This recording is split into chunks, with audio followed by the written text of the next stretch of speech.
Hello friends, स्वागत है आप सभी का आपके अपने यूट्यूब चैनल पर। दोस्तों आज मैं आपसे वीडियो में डिस्कस करूंगा जब हम एक नए घर को बनाते हैं और घर में दोस्तों हमारे जो इलेक्ट्रिकल वर्क होते हैं उसको कराने से पहले ऐसी कौन सी ज़रूरी बातें हैं जो हमें ध्यान में रखनी चाहिए।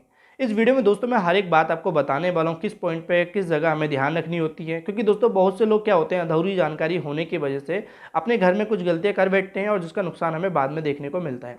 तो वो गलतियां भी ना हो और आप अपने नुकसान से बच सकें तो इस वीडियो को प्लीज़ पूरा एंड तक जरूर देखना ताकि आप एक एक चीज़ को समझें।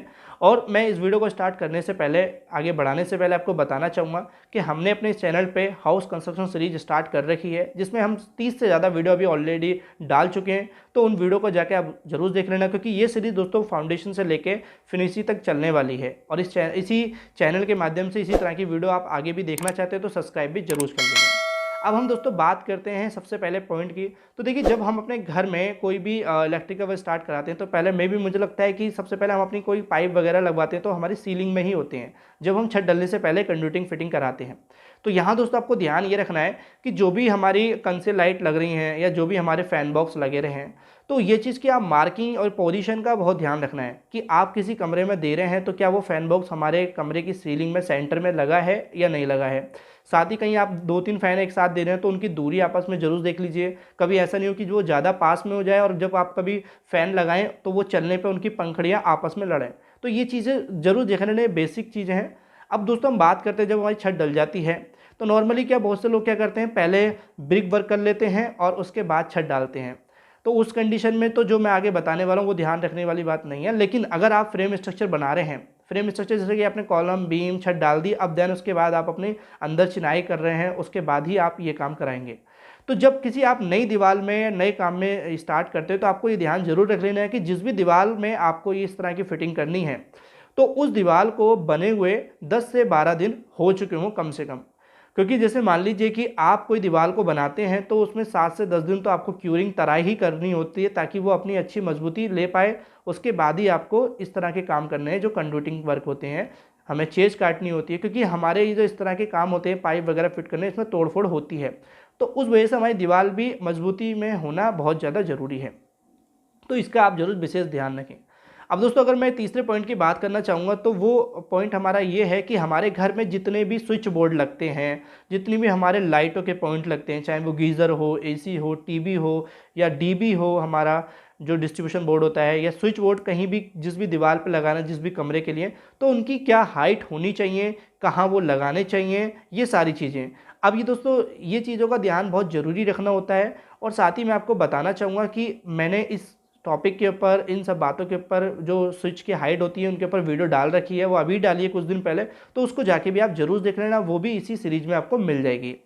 अब हम दोस्तों आपने जान लिया कि कैसे कितनी हाइट पर रखना है, तो साथ ही दोस्तों आपको इसमें ये चीज़ भी करनी है कि आपको जिस भी दीवार पे आपको बॉक्स लगाना है, स्विच बॉक्स लगाना है, तो उसको मार्किंग कर लीजिए कि भाई इस जगह पे इतना बड़ा हमें पहले ही लगाना है।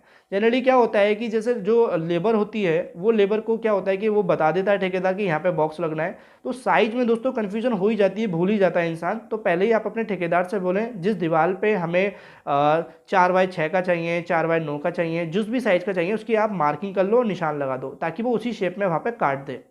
अब हम दोस्तों ये तो हो गया हमारा तीसरा पॉइंट। अब नेक्स्ट पॉइंट की बात करते हैं। तो हमारा रहेगा कि जो दीवार में हम अपनी चेज़ काटते हैं, चेज़ मतलब दोस्तों साइड भाषा में बोलूँ तो जो झिरी काटते हैं, जो कुछ लोग मशीन की मदद से काटते हैं, कुछ लोग हमारे हथौड़ी की वजह से काटते हैं, हथौड़ी 6H की वजह से। तो जो झिरी काटी जाती है उनकी जो गहराई रखनी होती है वो कितनी गहराई में हमें रखनी होती है। यहाँ दोस्तों वो 1.5 इंची से ज़्यादा आप बिल्कुल भी ना रखें। 1.5 इंची दोस्तों उसमें आपका आसानी से पाइप भी फिट हो जाएगा और कोई दिक्कत भी नहीं होगी। तो ध्यान रखें, ना ही ज़्यादा कम रखें। कभी ऐसा नहीं हो कि आप पाइप फिट कर रहे हैं और पाइप हमारा बाहर दिखाई दे रहा है, तो वो चीज़ भी ना करें और पाइप ज़्यादा झिरी भी नहीं काटें। तो 1.5 इंची गहराई में काफ़ी ठीक है, इससे ज़्यादा आप बिल्कुल भी ना करें और इससे ज़्यादा कम भी ना करें। अगर हम नेक्स्ट पॉइंट की बात करें तो झिरी काटते समय या चेज काटते समय हमें ये चीज़ भी ध्यान रखनी होती है कि जैसे मान लीजिए कोई दीवार है हमारी, उस दीवार में हमें कोई ऐसी, मान लीजिए एक दीवार है, उस दीवार में हमें हॉरिजॉन्टल जो लेके जानी है इस तरीके से सीधी, वो पूरी दीवार पे आप कभी भी मत लेके जाना।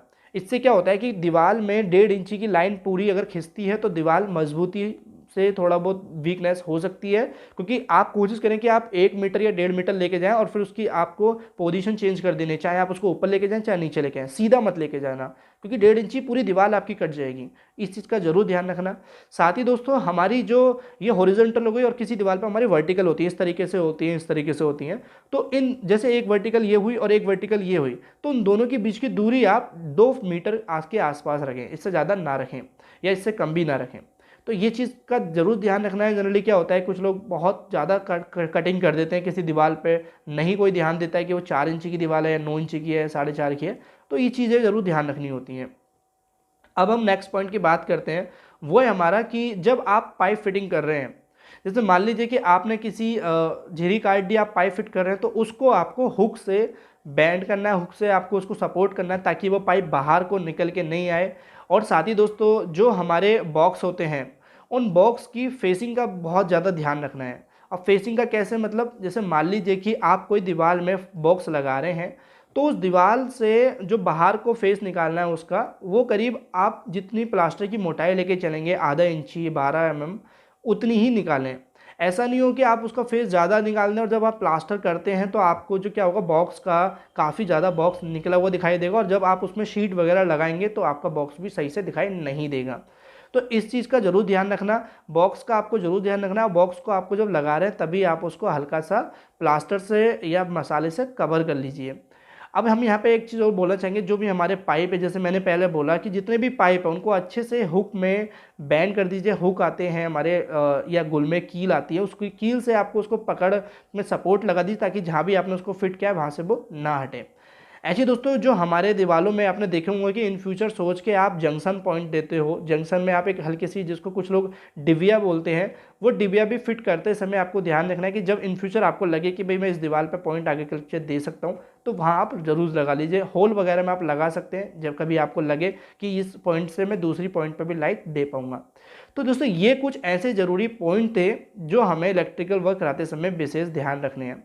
अब यहाँ दोस्तों बहुत से लोगों ने बोला था मुझसे कि भाई हम कहाँ से ख़रीदें, लाइट का सामान किस तरीके से खरीदें तो सस्ता पड़े।